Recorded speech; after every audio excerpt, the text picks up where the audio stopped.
Hey guys, Bill here with World Made Simple, and today we're going to finish up geography with one final segment on arable or growable land.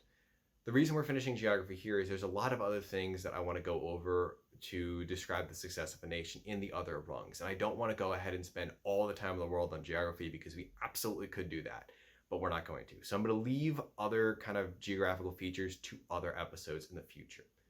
So for right now, let's get back to growable land. What's growable land? It's basically a place you can grow stuff on. Now, a lot of people are going to point out, well, you can kind of grow anything anywhere. We have aquaponics, we have hydroponics, we have all these different things. Yes, but most of the time, those new systems do not use the land itself. We are talking about geography, the land itself, so we can't include those systems in here. The thing that determines whether you can grow anything in any location is the local climate. And climate is a combination of a variety of factors. One of the biggest is going to be humidity, so the amount of essentially water in the air. The more water you have in the air, the more of a chance that you're going to have rain, the more of a chance the soil is going to be hydrated, and the more of a chance that you will have to grow plant life. So you need humidity.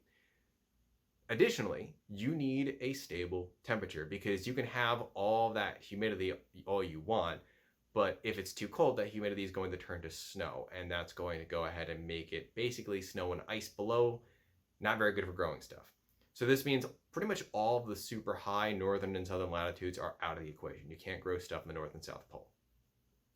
Additionally, that means any desert-based environment is out of the equation just simply because of the low humidity.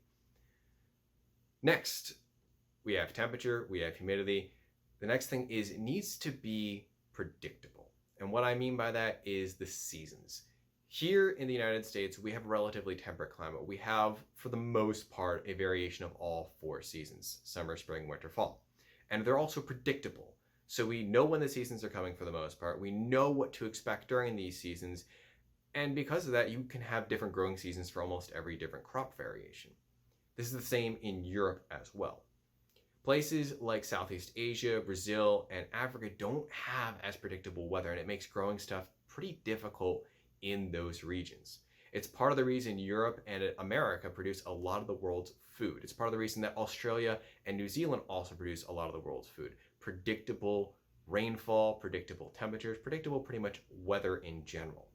So as long as you have a steady climate steady climate with decent amount of precipitation, with a moderate temperature that stays stable, it's usually going to lead to good growable land. There are things that will increase the amount of growable land that you have, such as rivers. All of the civilizations that we see start around the world start around river valleys because you have the river going ahead and producing the most fertile land directly on its banks. And thanks to traditional flooding each year, you can both irrigate that very well, meaning that you can spread the water to all of your fields growing the food. And on top of it, if you're growing directly on the riverbank, it replenishes the soil on a yearly basis. So having a river makes the land even more fertile and spreads resources even further than you would have on regular riverless or no water feature land. So that's pretty much the extent of growable land. We'll go over the different resources that are on growable land, but I'm going to give you a brief synopsis of it here. You have plant-based matter, you have livestock, and then you have also some industrial stuff. In terms of the plant-based, things like wheat and rice. In terms of the livestock, you're going to have cow, sheep, pig. And in terms of your industrial, you'll have things like palm oil, you'll have things like rubber, and also your natural oils come from some of our plants as well.